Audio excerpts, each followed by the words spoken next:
Dr. Shiva also speaks a lot on this theme of connection and our relationship to food, to farming, to the animals, and to humans. And so it's been a great honor to have the privilege of learning with Dr. Shiva the last few days on the course that we had here titled Biodiversity, Food Sovereignty and Regeneration. And we're so incredibly grateful that she also said yes to doing a public talk tonight so that she could share her wisdom with the wider community here. On a more practical note, this event will go until 8:30. Dr. Shiva will speak for the first hour, and then we'll have 30 minutes for questions. So there won't be any break in between. Before I introduce Dr. Shiva, I also want to say a big thank you to the Kulturhuset for allowing us to use this beautiful stage. To Martin and Peter and the staff of the Kulturhuset for helping us with the tech and organizing this space. I also want to say thank you to the Green Party for supporting us and making this event possible.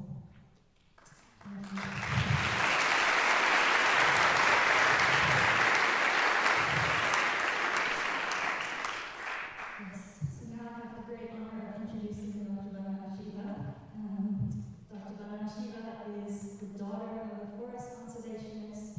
She's a mother, a physicist, a world-renowned activist, speaking up against the big corporations, speaking up against the extractive and chemical industries, advocating for the sovereignty of seeds, of food, fighting for the rights of farmers and for women. She's a leading figure in the movement for ecofeminism. She's also a writer and has written numerous papers and books. She's a speaker, an educator, and she's also the founder of Navdanya, which is a movement promoting and protecting the biological and cultural diversity. She's received numerous awards recognizing her work, and one of which is the Right Livelihood Award, which is considered the alternative Nobel Prize. And for me personally, listening to her speak the last few days, I've been moved by your sincere and passionate love of life. And in this time when there's so much confusion and so much corruption in the world, the piercing clarity and compassion through which you are working to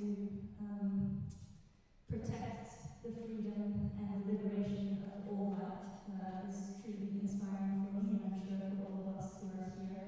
And so I'm just so incredibly grateful that you're here with us tonight. Please join me.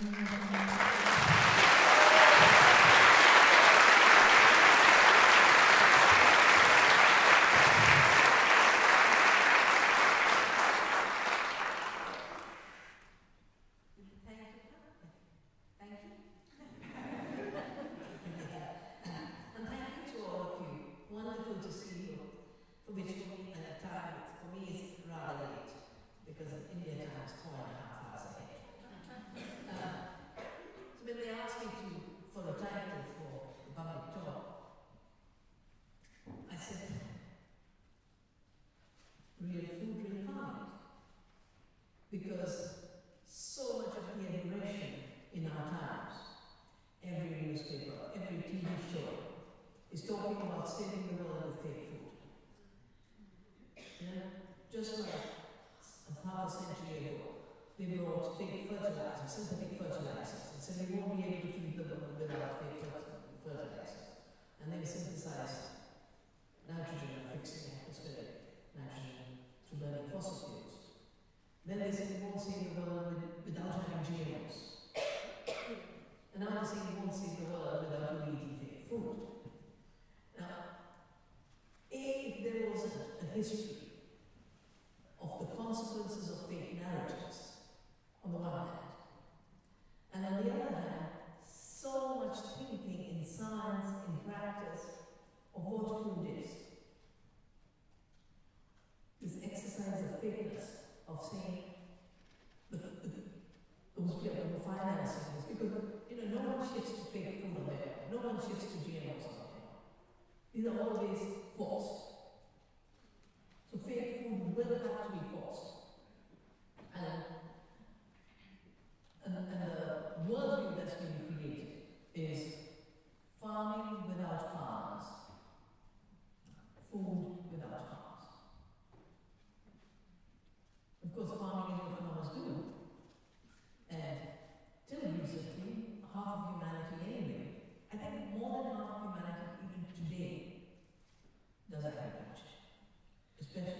the south.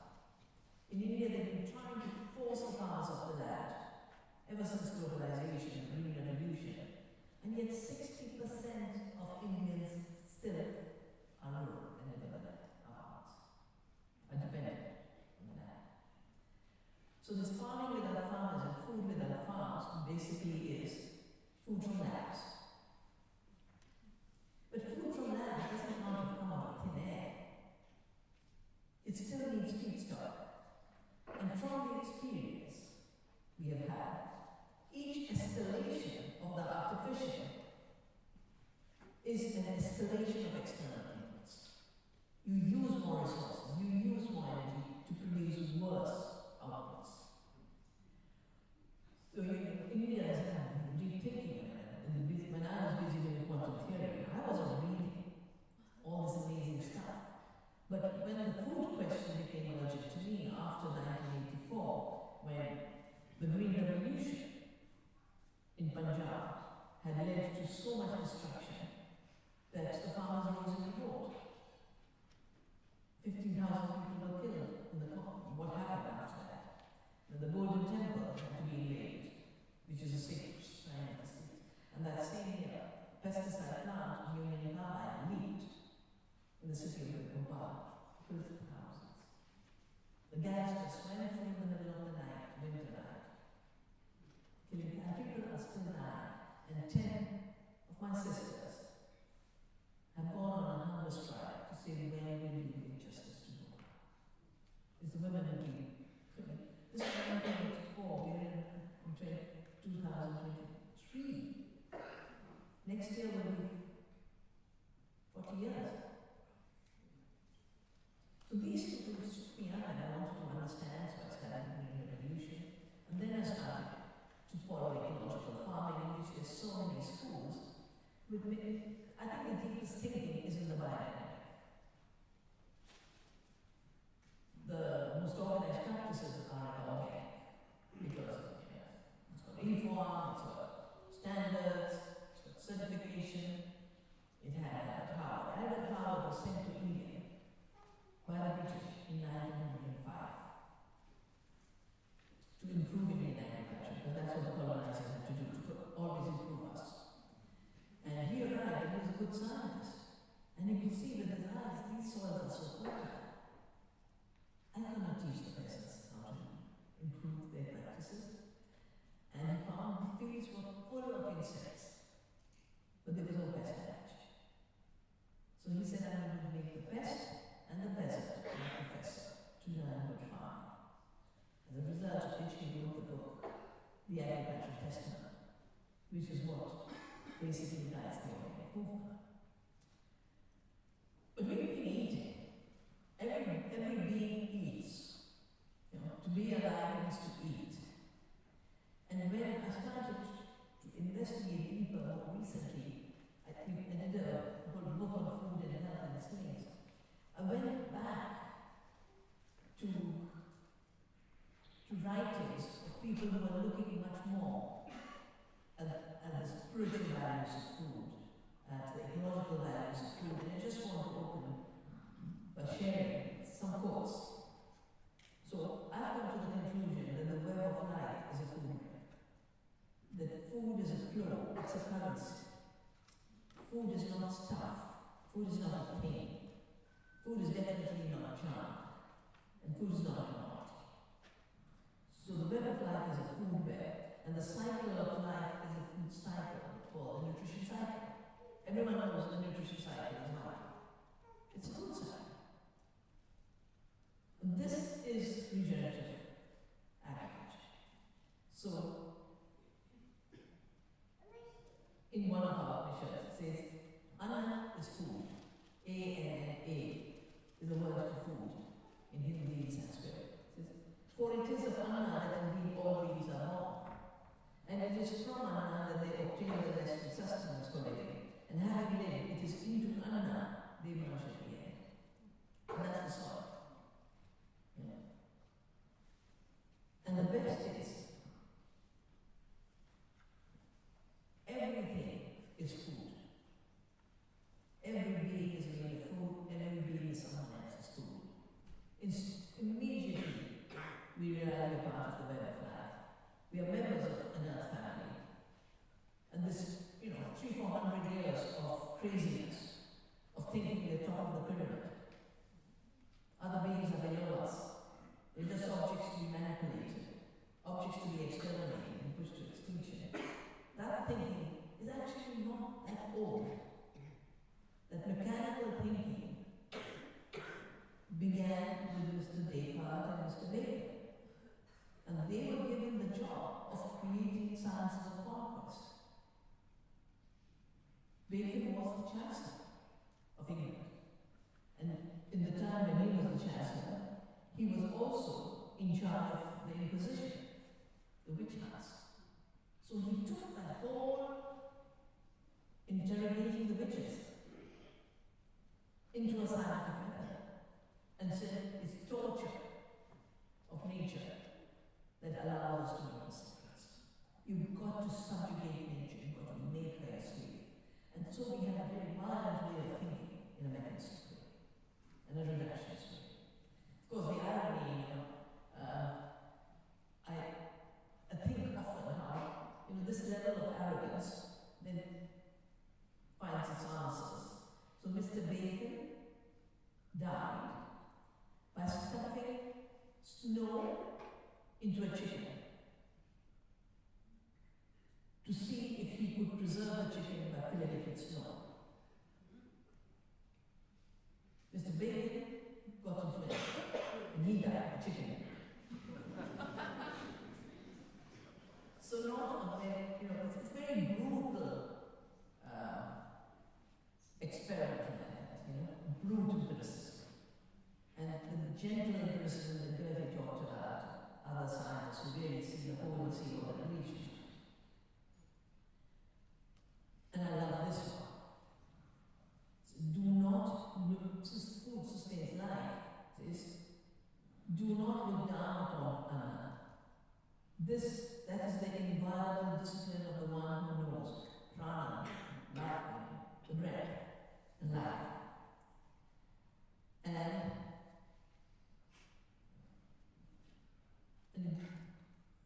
I think it's the Ytterjarna in the Mahabharata. They say that the highest dharma is the right action. The highest dharma is the growing and giving of good food. And that's why India has this amazing tradition. You come to someone's house, they feed you. Because they're dharma. For the farmer, the dharma was not doing an agricultural carelessness, but worked with all kinds of communities in India. And at a particular time, I was helping an indigenous community who was fighting a bauxite mine on their sacred ground in India. So I'd gone there to support them and I was having meetings with them. And at a certain point, one of the members just got up and mumbled something, left. And your typical understanding is something must have happened. Must be an emergency. What he was mumbling, and his colleagues told me, he was saying, now I must go beautify the earth. Farming is beautifying the earth. Farming in a good way, in a non-violent way. So the growing and giving of food is the highest dharma. Not growing food, or growing food badly, or giving people bad food is the highest dharma. The opposite.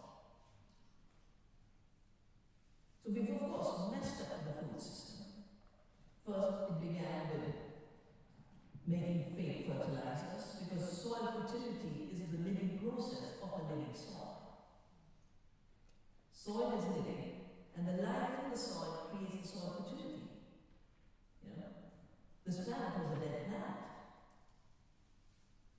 But we are a living planet because first the microbes, then the plants, through photosynthesis, could take sunlight and transform it and absorb carbon dioxide. We were a carbon dioxide-rich planet and depleted in oxygen, 98% CO2.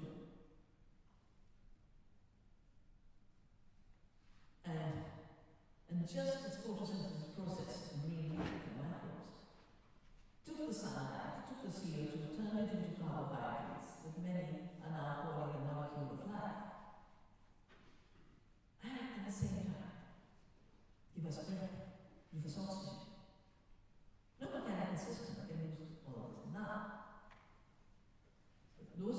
carbohydrates that the plant produces are then food for the microbes that turn minerals into soil.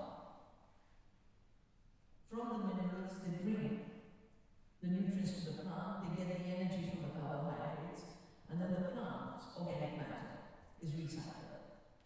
And before you know it, you're creating soil as a living system by co-creating with living systems. And this then created the conditions where our species could arrive. The oxygen increased, the carbon dioxide increased, the temperatures, which used to be, how much was it? The temperatures came down to 13 degrees from 100 degrees, came down to a livable temperature for the human species to live. But this is also where we should be looking how, what's the Gaia hypothesis? The Gaia hypothesis is the Earth is living, a living biosphere creates the atmosphere and regulates the atmosphere. And that's the reason temperatures came down, carbon dioxide came down. But what are we doing today?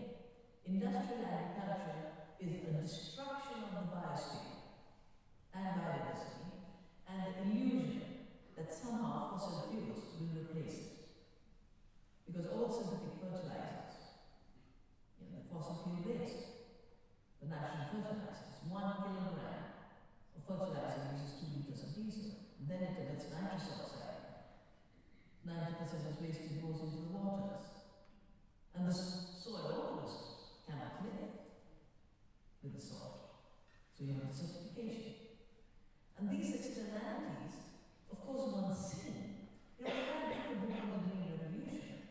On the one hand, a lot of people, started to see these connections.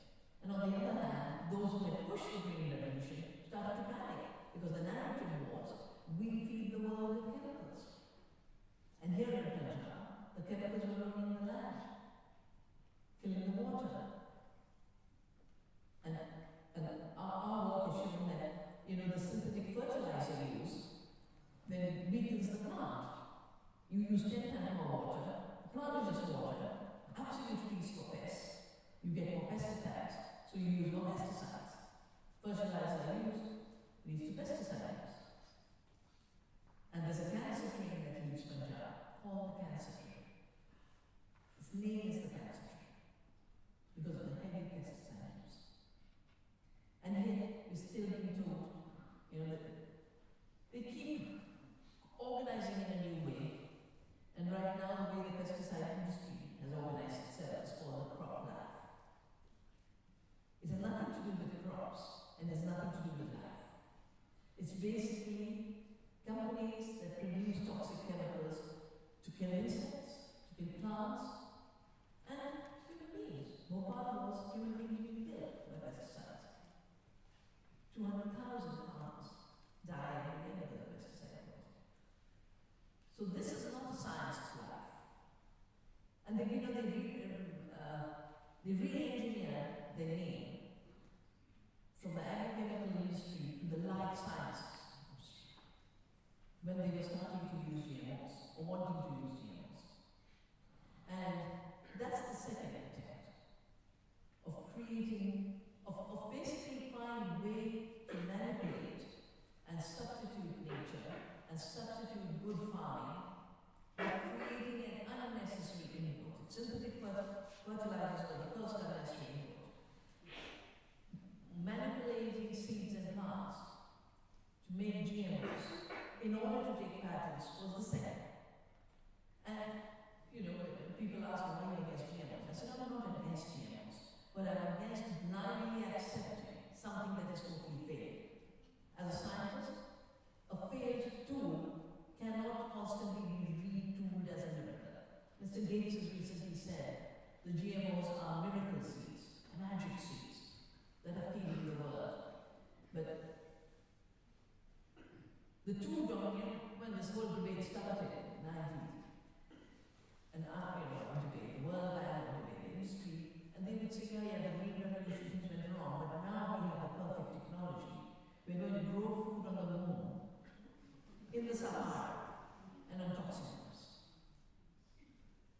did we get 30 years later? All we have is BT toxin crops and herbicide-resistant plant crops. That's two traits. In 4 crops, corn, canola, soya, cotton. I know what the BT cotton did to my country because I was forced to go into cotton. Seeds, training organic farmers, helping create economies of weaving and using that organic cotton. Since globalization, we've lost 400,000 farmers to suicide because of debt. Of these, because this is the government data, the government puts out in this district, in this state, this many, we know the districts and states where the cotton is grown. Because the cotton doesn't grow everywhere. 85% of the 400,000 are in the cotton area. And our competition commission recognized 3 years ago, and before Bayer took over Monsanto, they had recognized that Monsanto had a monopoly on cotton. 95, according to the government data, 95% cotton seed in India, and I guess the world, is GMO cotton. If you produce a BT toxin plant to control pests, the success of that technology is the pests get controlled. The failure of that technology is you have more pests, and the pest you're trying to control is now resistant, so you create super pests. A pest control technology that creates super pests is not effective.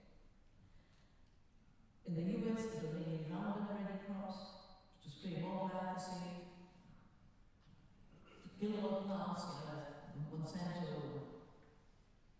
I remember there were negotiations of Convention on Biological Diversity. Monsanto representative got up and said, we have such a smart technology that we can prevent the weeds from stealing the sunshine.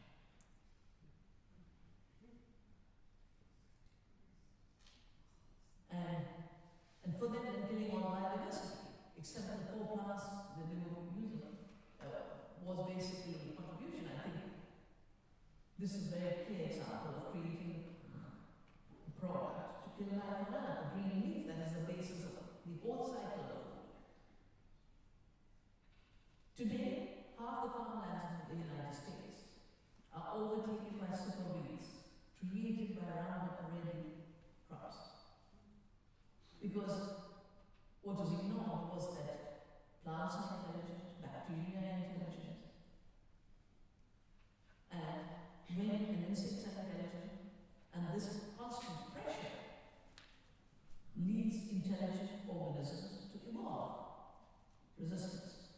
So you have super resistant weeds and you have super resistant pests, and more toxics are being sprayed, and that's why they're rushing for gene editing, which the European Court of Justice has recognized as a GMO, because a GMO is genetically modified organism, and modification is done at the genetic level. Whether you add a new gene or you edit a gene, the results in both are genetic modification. And because all living systems, including the seed and the plant, are systems which are self-organized complexity, autopoiesis, as Ytterjarna said.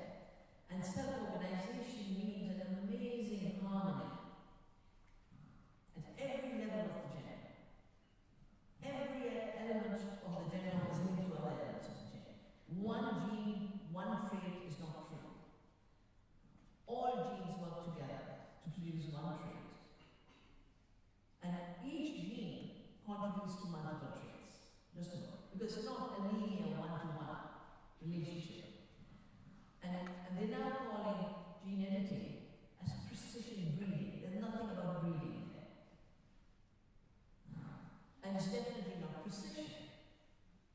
Because when you're dealing with complexity, you don't look for precision. You look for balance. You look for non-violence.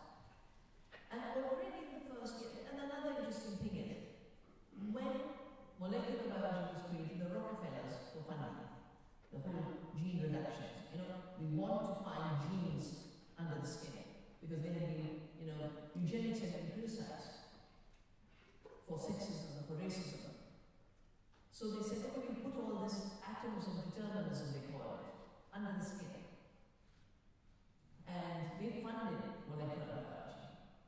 reduce complexity of life to the molecules of determination. And that's why the ideology of gender determinism is the gene is a master molecule. There's no master in life. Everything is a network. And all through those years, every Nobel Prize was given to people Rockefeller had founded. More recently, what happened?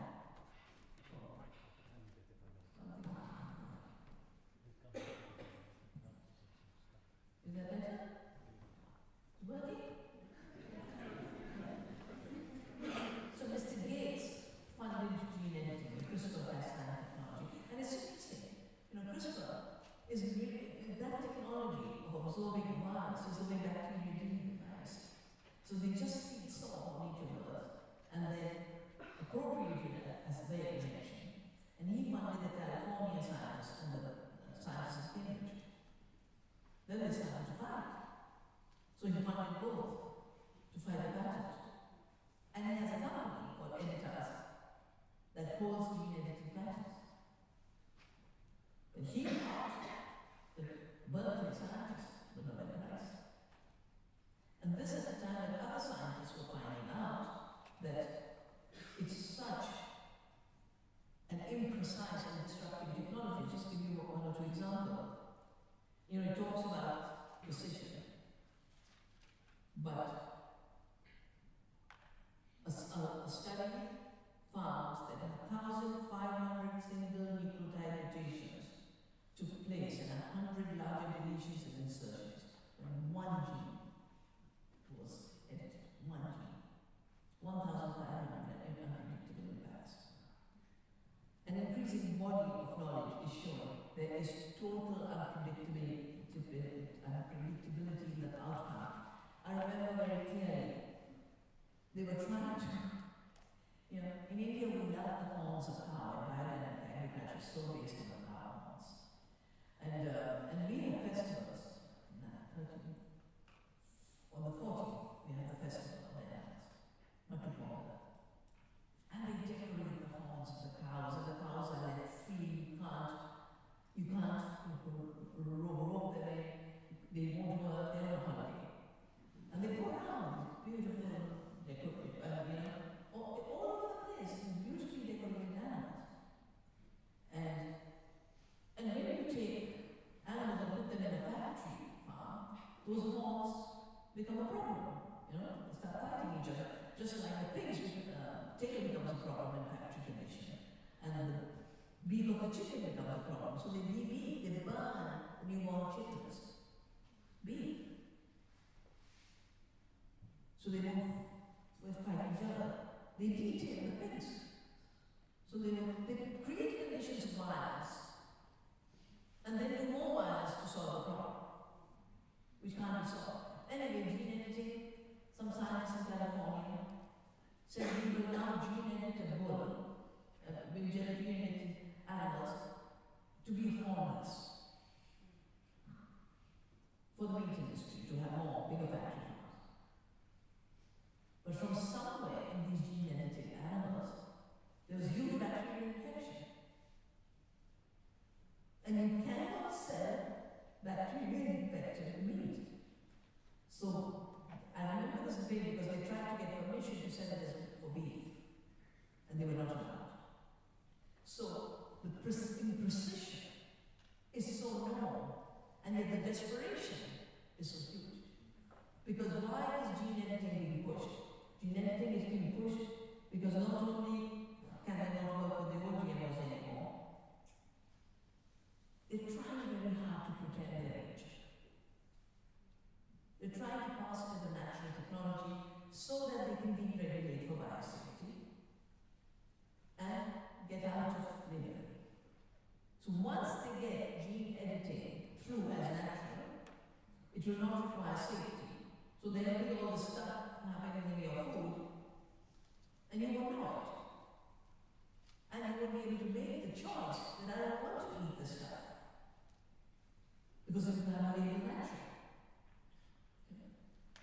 So we are at a very dishonest moment, extremely dishonest moment in terms of our food. And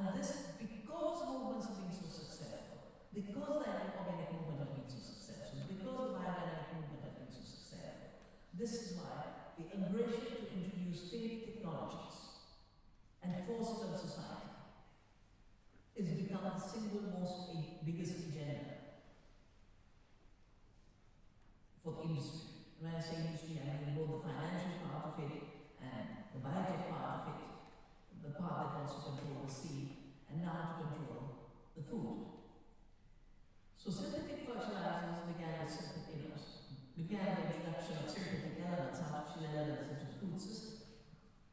Then you had, instead of breeding of whole organisms with whole organisms, you now had genetic engineering to really not have the clearance of the organism to accept modification. It was a force of the organism. And in the process, you actually created fake seed. Why do you call it fake seed? Because the nature of seed is to arise. The word in India for seed is bija. Ja is life, bija is that which arises on its soil forever and ever and ever. Because the seed doesn't ever get exhausted. But the idea of creating terminator seed, non-renewable seeds, patented seeds, is trying to stop the urge of life from renewal. And it's worse than that, because not only is it trying to control the seed, it's then trying to criminalize the farmers who save seed and exchange seed. And this is the reason I save seeds. This is the reason I started Navdanya. This is the reason I do the work I do. We've created 150 community seed banks in India to reclaim seed as a farmers. We've written laws that say seeds and animals and plants are not inventions. So in India it's not that. And we have laws on farmers' rights, that farmers are the first breeders, and their rights cannot be alienated. And I do hope some of you will find your way to Navdanya. I met some people who have already been, and I know the young people who are going through the course come and visit. This finding ways to extract, to make profit, and turn renewability of life into non-renewability, to turn the abundance of life into scarcity, is what the fake food is all about. So the fake food begins with, the high fructose corn syrup made from GMO corn, and you never hear of the harm it's doing. And because it's addictive, in America, it's put in baby food, it's put in sausages, it's put in everything because it creates the urge to eat more. But now babies and children are getting cirrhosis of the liver because this molecule goes and hits straight away. Because food is the currency of life, it is the communication between the soil and the plants. I want to just share with you my understanding of this, that as food is currency, then eating is a conversation. And there's actually research being done by brilliant scientists who show the difference between eating fresh organic food and the conversation that goes on between the cells in your gut and the food. And when they put chemical food, the disorders that goes on. And through that communication is the disease. So eating is a conversation between the soil, the plants, the cells in our gut, the cells in our food, and between our gut and our brain. Eating is an intelligent act at the deepest cellular and microbial level.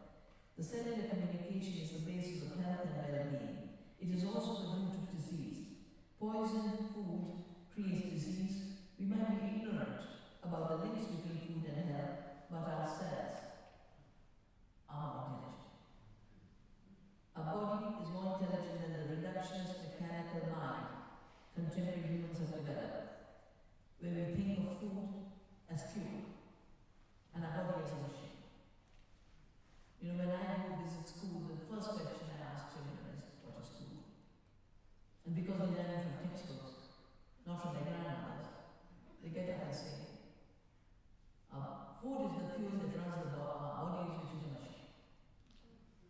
So we have so degraded food and so degraded our bodies to not know anymore what food is. And it's in that confusion that the food system is coming in.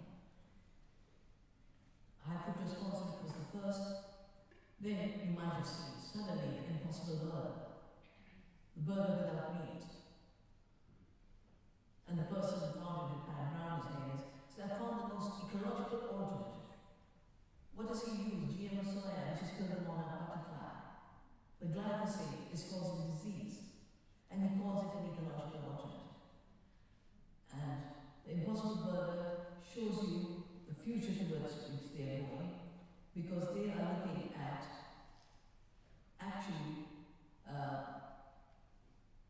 patenting food, elements of food. Because if everything you add is synthetic, there's there are 14 patents on that Impossible Burger. 14. You're really eating a patent monopoly. And you also. But it doesn't stop there. It goes further. Because if not there's an alternative, why would people go for rubbish areas? So you have to create a narrative, just like the narrative that started to make people feel first that organic is backward. You know, the advertisements in Europe, by the industry were, it's dirty to use organic manure, you know, it's black, it's dirty. And then they bring ads to say, urea is white, it's so clean. And that's what changed the mindset. And there's an attempt to change our mindset about food. And not just accept fake food, but accept it as the only solution to climate change. Now this is where it goes crazy. Because it is, you know, it is true, I have written a book called Soil on Time. 50% of all greenhouse gas emissions in the world come from a globalized and industrialized food system. Emissions in the production, emissions in the food mart, emissions from destroying the forests for soya in Amazon, palm oil in Indonesia, comes from packaging, processing. All of this is hugely energy intensive, that's 50%. Now with more industrialization, more long distance transport, more energy use, solve this problem will make it worse. It'll make it worse. But with it, the pseudoscience being created. And that pseudoscience is animals are to blame. Animals are causing climate change.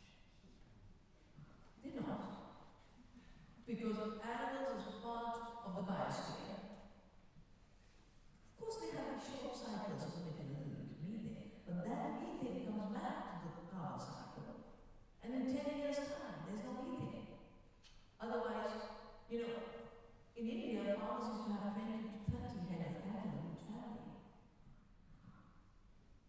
In the plains of America, the bison used to grow.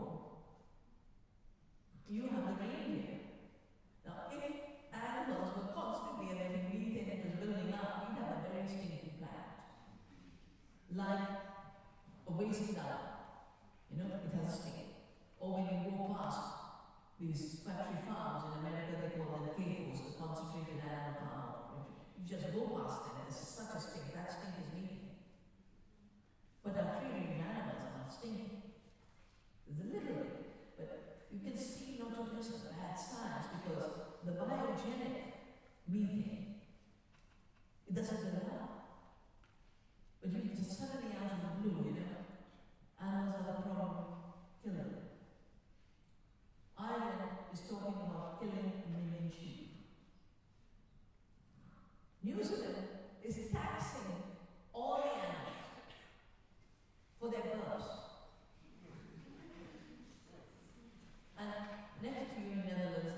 systems need and what the systems related to them need. The mycorrhizal fungi creates, through its process, what the plant needs. Our gut processes, you know, through 100 trillion microbes, and Natasha's here, and she'll be having a course on food and brain. But when Roundup started, and all these chronic diseases started, neurological disorders started, and the graphs were showing it's going away. Every time I show those graphs, the ones anthropologists would have had, correlation is not causation. So, but a good scientist says, oh, if there's a correlation here, let me look for what the causation is. You don't escape from seeking causation. So there's an empathic scientist that I come to know, and I said, okay, but let's begin with autism. What are the consequences of glyphosate? We know all that. What are the symptoms of autism, and how are the two related? And she did this, and Stephanie Seraph is her name, and she's a book on glyphosate. But Monsanto always used to say that glyphosate is totally safe for us because our cells don't have the shikimate pathway. And everyone said, yeah, so it can't do any impact. But I know other scientists like Professor who pointed out, he said, the bacteria in the soil have a shikimate pathway. The bacteria in our gut has a shikimate pathway.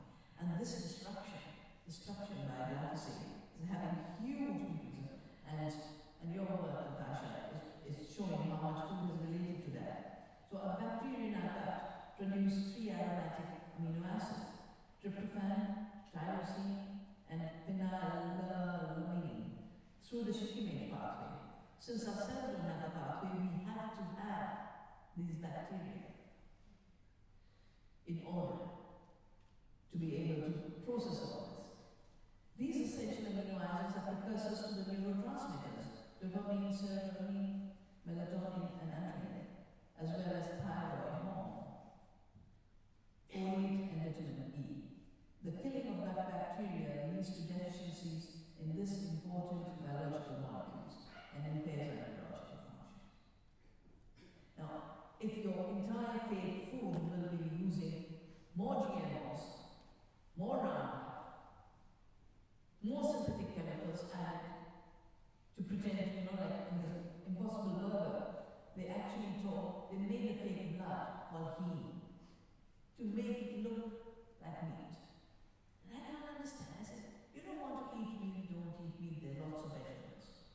But why do you want to not eat meat, attack everyone, kill every cow, and then say, I want blood? It doesn't hang together for me. For the industry, I can understand they can any line. DDT is good for you, is how they sell DDT. But for the people who are getting convinced by fake food, and the fake narrative, and the fake science, and the fake economics, that's what puzzles me. And it puzzles me particularly because those who really think they're solving the climate problem are running down this false line process. Fake food as a climate solution is a fake solution. Because it's avoiding the real path we must follow, deeper integration between animals, plants, and trees, which is what integrated farming is about. More biodiversity. If the planet could cool itself through the biosphere, then our farming must mimic that process to intensify photosynthesis, to intensify biodiversity. And our work has shown that the more you intensify biodiversity, the more you recycle the carbon and nitrogen, the more the soil becomes healthy. You produce more nutrition per acre. We don't measure needs per acre, but what's the point of measuring nutritionally empty commodities? Food is about eating. Food is about nourishment. And if it's nutritionally empty food, you're going to get all kinds of sicknesses and disease. Because we do the soil work, and we have, in the chemical soils, the zinc had gone down 34%. And in the organic soils, it had gone up 24%. So this public health specialist had come and was visiting us in Navdanya, and she saw this data, and she said, now I understand.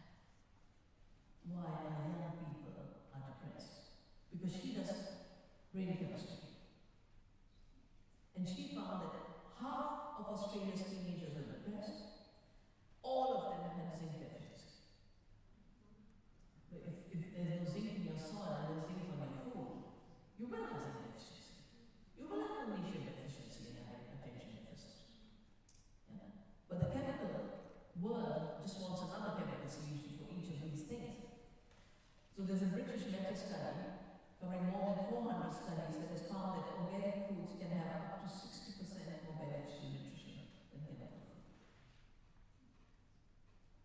And the deficiency now, it's interesting, you know, a paper comes out in a nutrition journal or in a toxicology journal. For 2 days it's there, measuring the nutritional emptiness of industrial food and how much more phytochemicals, how much more nutrients the real food has. And then you cannot Google that out.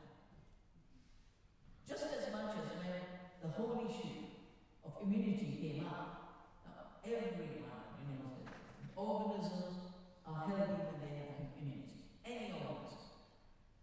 If a plant is organically fed, it is more resilient and will not be impacted by pests. There will be the same pests in the field, but the chemically grown field will have attack of pests, and the organically grown field will not have an attack of pests. That's what Howard saw. And this is lots of insects and no pests.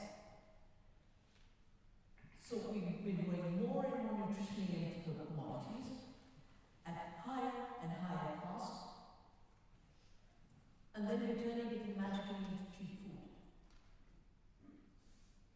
How can a high cost production system lead to cheap food?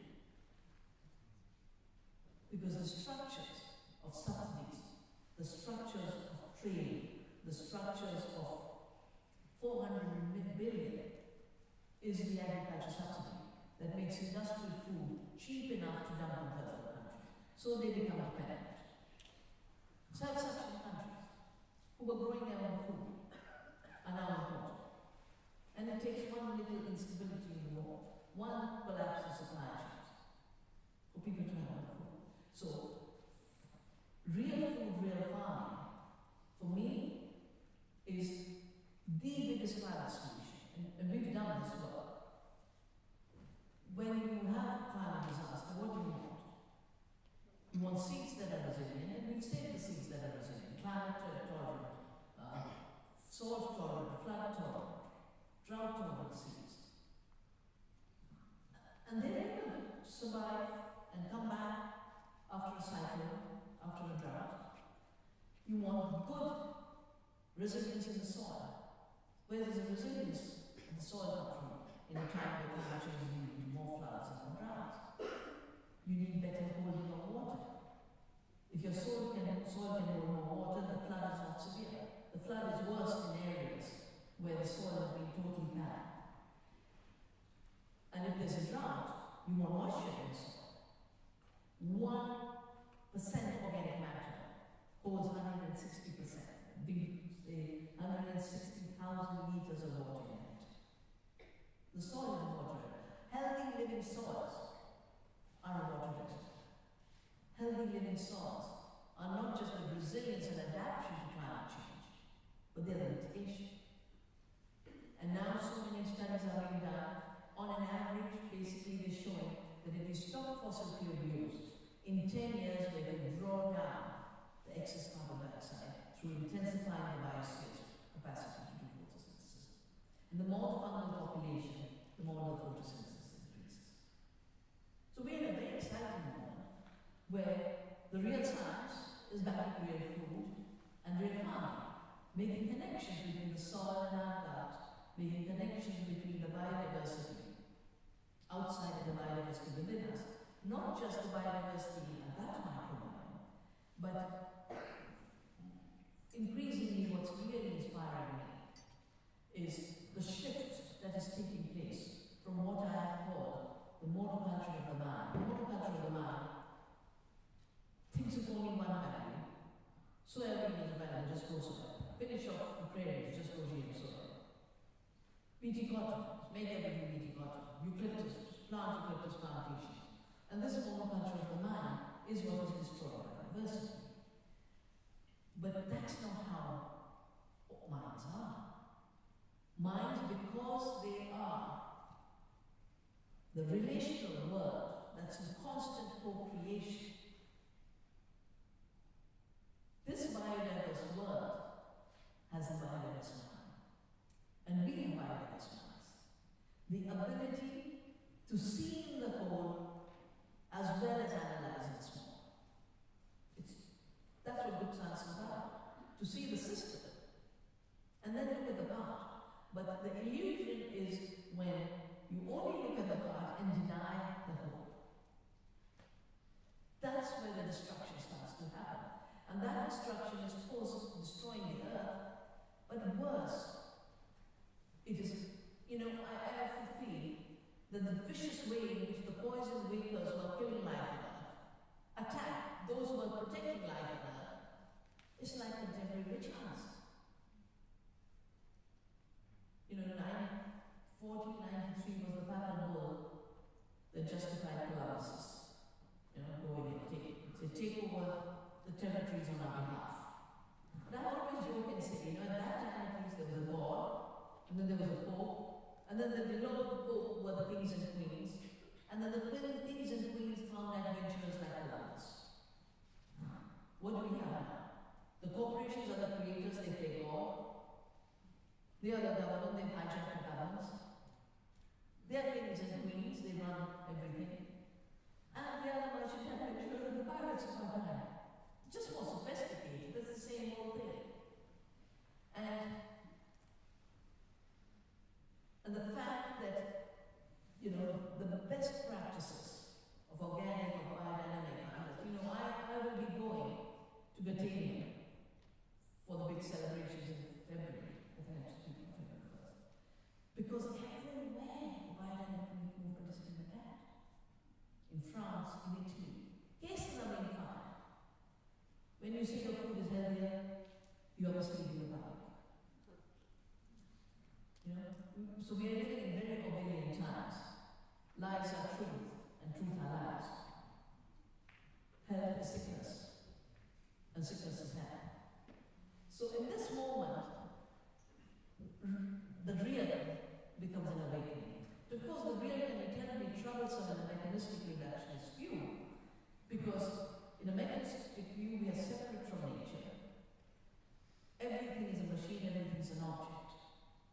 And in that dead world, you can't create a knowing, except for violence.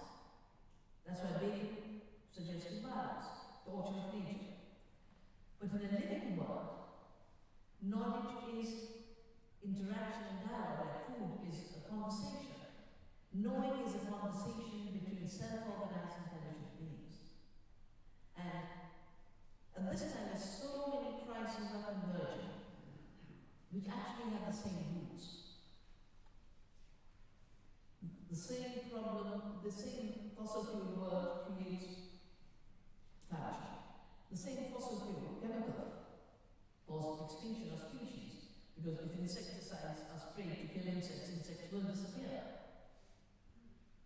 If herbicides are designed to kill plants, the biodiversity of the plants will disappear.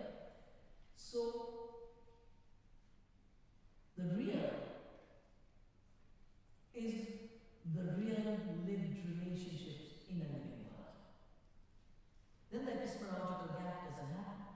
If we are separate, and the object is in earth, and you're the knowing person, you'll always keep thinking, how do you know? And then objective knowledge, they call it, becomes totally subjective knowledge, of projecting onto the world your illusions.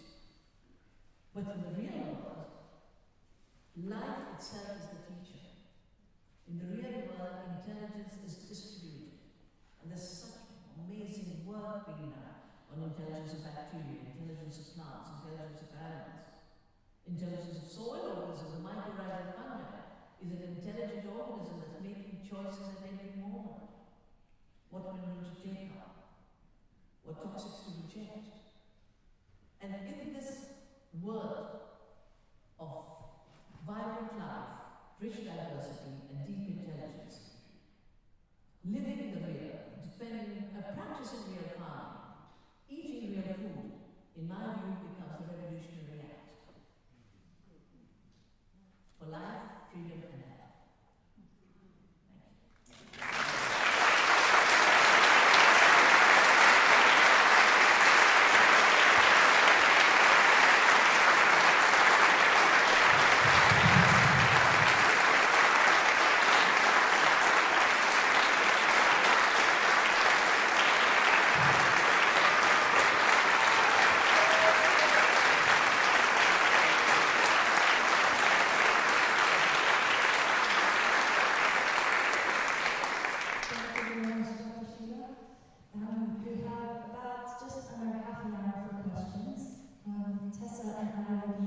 to change the plants to take more chemicals. You know, as I put in my book, he said, if I was a parliamentarian in India, I would get up every minute and shout, fertilizers, give me more fertilizers.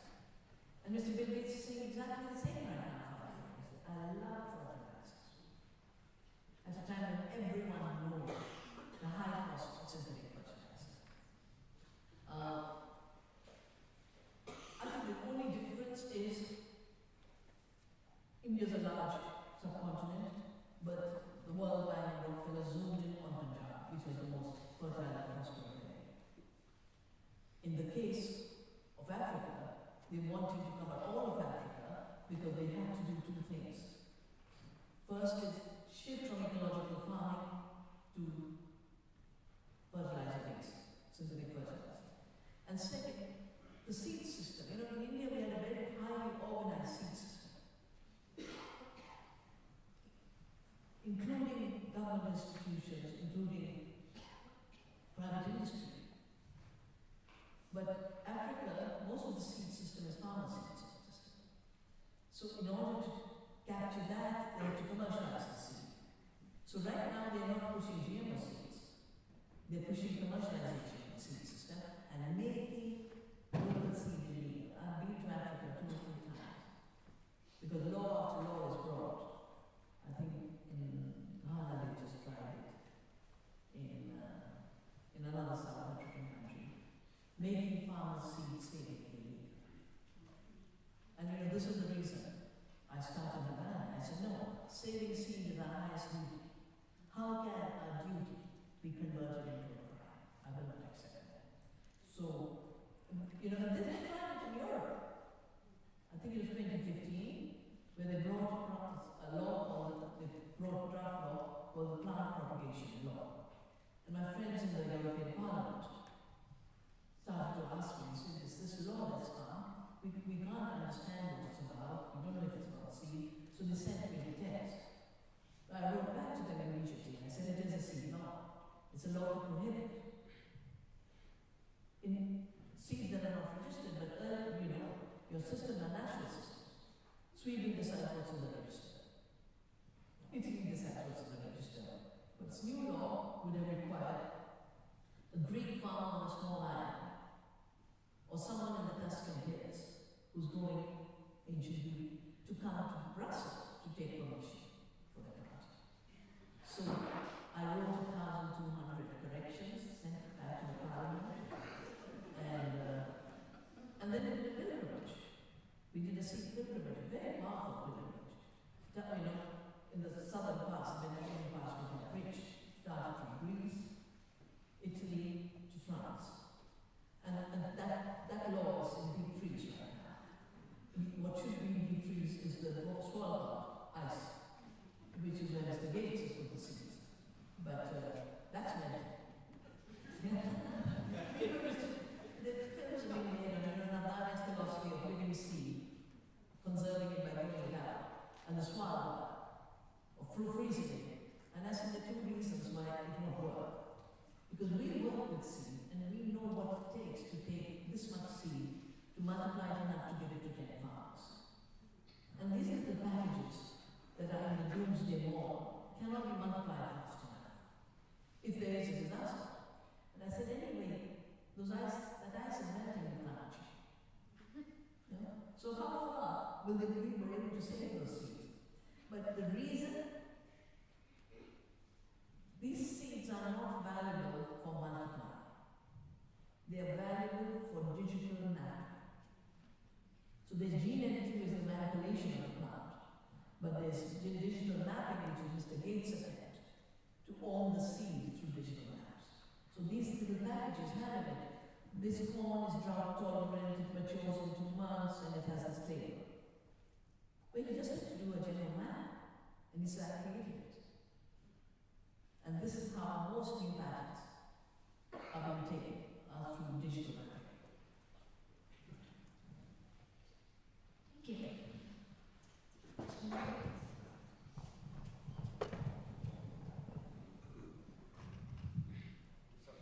Thank you so much. My question is, have you seen any resistance on a personal level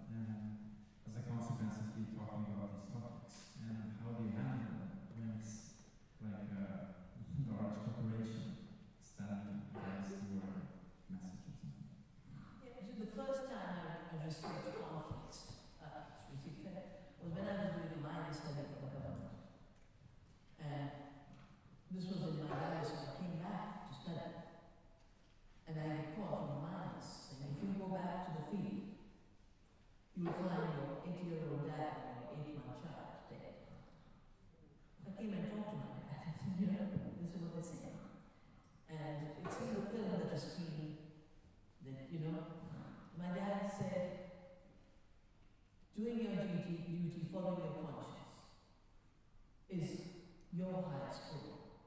You must continue. And there are higher forces that protect us. And that's something he always said to me. The higher forces that protect us. Then I filed a case against Monsanto when they brought the GMO cotton illegally. And I had a massive threat. And you know, one minute the call would come from Paris, another minute it would come, all the consequences I would face. So what did I do? I called my friends and said, just photocopy this case. And if I don't turn up in the court, you deal with the lawyers. So multiply. The same teaches us that the rest is fair to money.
The water that came from that ocean is black. There's so much toxics in the ocean. So this toxic layer of the soil won't be able to solve. So we had saved the soil tolerant seeds in our seed bank in research. There were 1,200 kinds of seed variety. And we said that we bring it. The bureaucracy, of course, tried to stop the farmers' trucks. But eventually, we got there, distributed. And of course, we helped the farmers with organic trade very fast. We got the season and organic. Within a season, the agriculture bounced back, but within the season, the toxics had been removed. And I saw this also in Fukushima. I visited Fukushima, and then I organized an India conference learning from disasters. Because we usually panic with disasters. I said, what is it that we learned? It's amazing, whether it was the Indian tsunami or the Indian cyclone or the disaster in Japan. What everyone ended up saying was, you learn that you're part of nature, and nature is more powerful. But the Fukushima research showed scientists worked with organic farmers. Even the radiation was removed from the soil.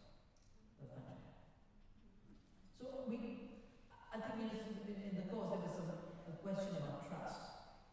I think we made to distrust life. And so we always feel, we feel doubt, we hesitate. And life's been around, and we need to start trusting life and aligning with the processes. And that to me is the ecological life.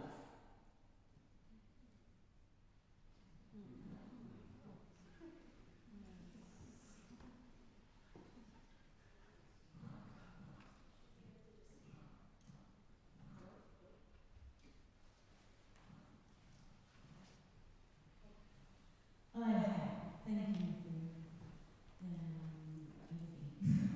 I just wonder what's your thoughts on how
making it legal for us to exchange and for us to save seeds. That's where the seed famine starts. Knowledge is the same. If I share knowledge, I don't have less of it. There's more of it in the world. But piracy is different.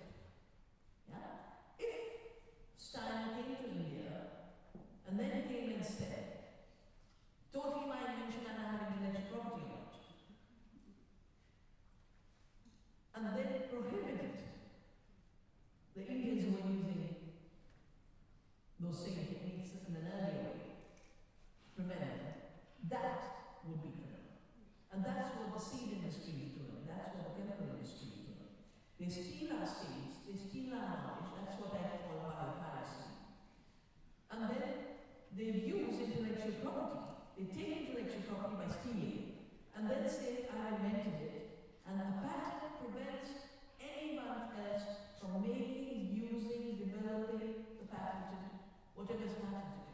So they can steal our need, and come back and say, you can't use me. That's why I call the need piracy. 11 years.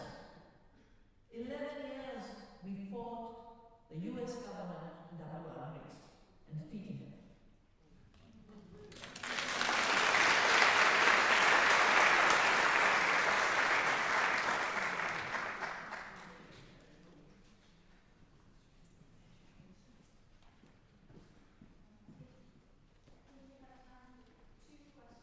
There's one here, and this lady here is next. No. Thank you. I have a question. Have you ever talked to Mr. Gates? Yes, I debated him many times. Okay. And also, my question is, how do you debate with people that are capitalistic or monoculture? That's not the issue. The problem is you can't debate with a dumb man.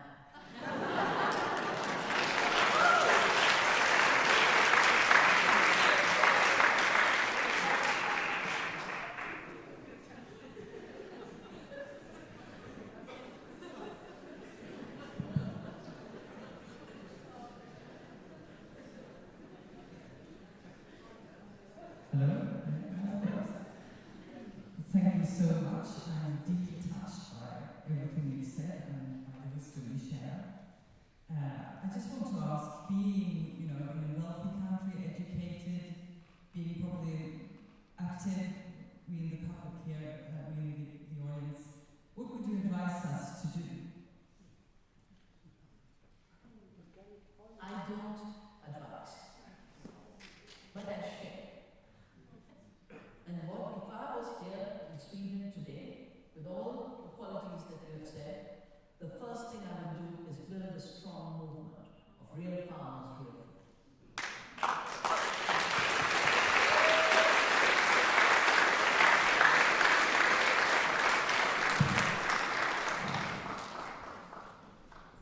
Thank you, Dr. Shiva. It's always good to listen to you. Sitting in this fantastic hall, more or less handmade around me, I have a question. You are talking about sharing. So, how do you think a couple of elements of how could the biodynamic farming share some specific issues for the future in a common revolution for real farming and real food? Some few examples. Well, I think the reason there's such an attack on the biodynamic movement is because the biodynamic movement takes your consciousness to a higher level and you make your decisions about farming and your food in a much more thoughtful way and much more informed way. The second is the biodynamic results are so huge. That too, I think the entire mechanistic part is to focus on superficial quantity, yield of nutrient commodities. The power of biodynamic is to focus on the potential and quality. And that's the shift we need, that's the big movement. From obsession with quantity to realizing quality and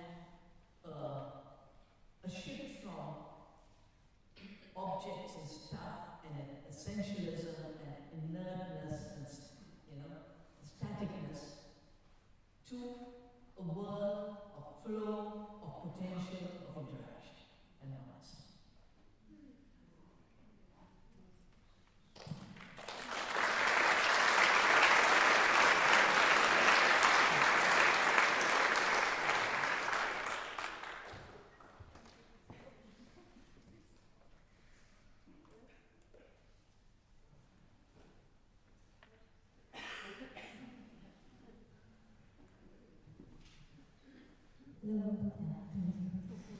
Thank you very much, Dr. Vandana Shiva, for your time and for sharing all of your wisdom with us.